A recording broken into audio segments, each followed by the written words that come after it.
Olá a todos, Marcelo aqui de novo, né? Como no primeiro vídeo eu havia explicado sobre a maneira com que as pessoas enxergam, né, ou vão estudar a física, né? A vontade que eu tenho é de tentar tirar toda essa nuvem por trás, todo esse trauma que vocês já trazem de anos, né? E enxergar com outros olhos a área da ciência, a área de exatas, né? E eu acho que o exemplo perfeito para isso é a parte de cinemática, né? O estudo do movimento, e depois você vai subindo escadinha por escadinha.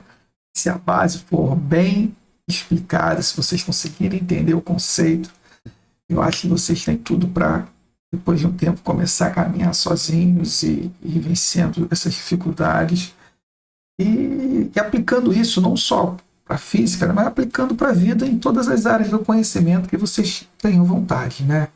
Então vamos lá, continuando aqui de onde eu parei, né, no último vídeo, eu estava explicando sobre o estudo do movimento, onde a gente descreveu o deslocamento, né, entre dois pontos, né, os pontos observáveis, ou o que a gente chama de referencial, é fundamental para a gente descrever o movimento.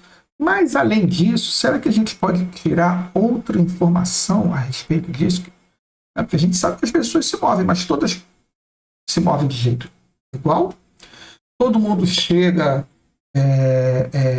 no mesmo tempo, na mesma velocidade. Repare o que eu estou falando aqui. Né? Eu estou falando que tem tempo envolvido, tem velocidade envolvida, né? E normalmente esses conceitos são jogados para vocês.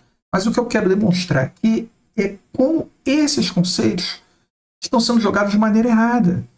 O quanto eles são importantes e fundamentais para a gente chegar no final à equação. Né? Então vamos lá. Como eu tenho esse menino aqui caminhando, né? Eu vou até apagar essa parte aqui. Eu posso ter um outro sujeito.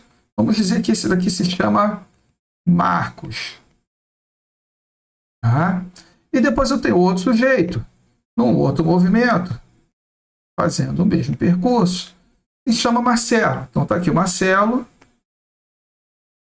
né? E aí ele vai caminhando no mesmo intervalo de tempo que o Marcos está nessa posição aqui, ó, que eu vou chamar de, sei lá, botar D no meio do caminho. O Marcelo já passou do D e ele já está num ponto M aqui.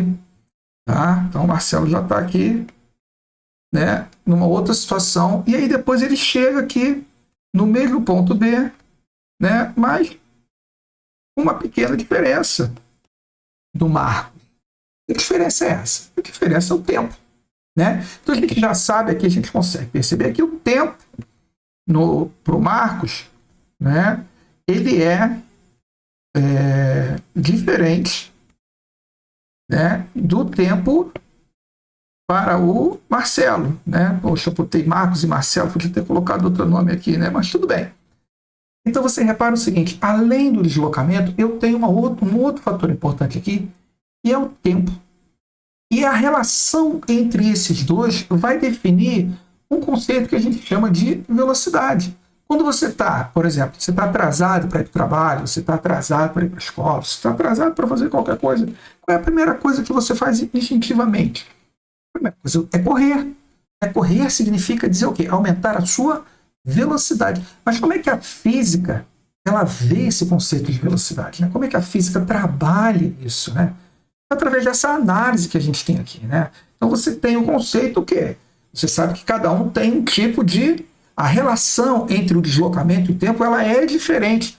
E para essa relação a gente chama de velocidade. Então esse é um novo conceito. E a gente começa a avaliar velocidade. E o que depende da velocidade? O que é a velocidade? Né? Como é que a gente vai explicar esse conceito de velocidade? Ela é uma relação entre o quê? Entre o espaço, né? O espaço percorrido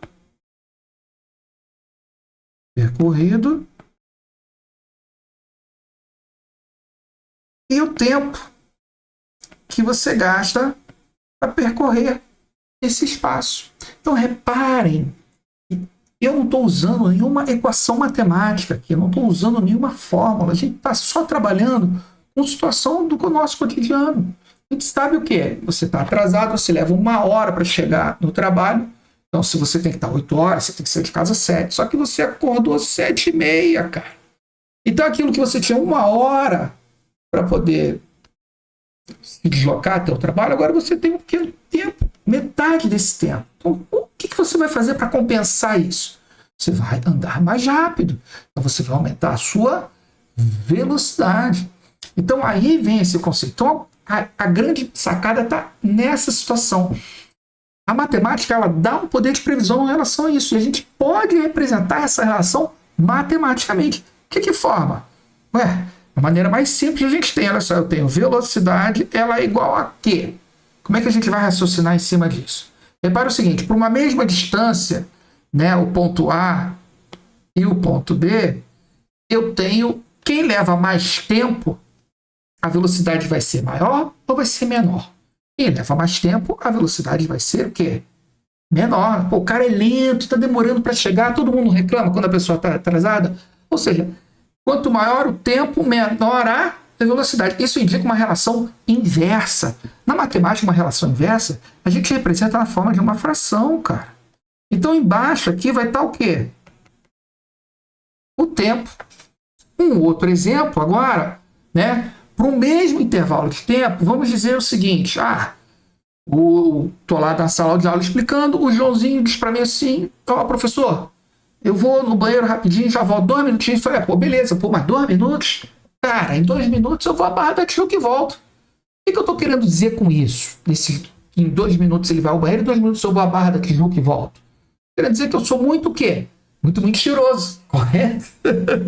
Mas não, eu tô querendo dizer que eu sou muito mais rápido do que ele. Então, esse é um conceito que demonstra o seguinte: a relação de velocidade com deslocamento, quanto maior o deslocamento para o mesmo intervalo de tempo, você tem uma velocidade maior. Isso indica o quê? Que essas relações são diretamente proporcionais. Então você tem aqui tempo e deslocamento. Reparem nisso aqui. Essa aqui, ó, é fundamentalmente a equação que a gente chama da equação da velocidade.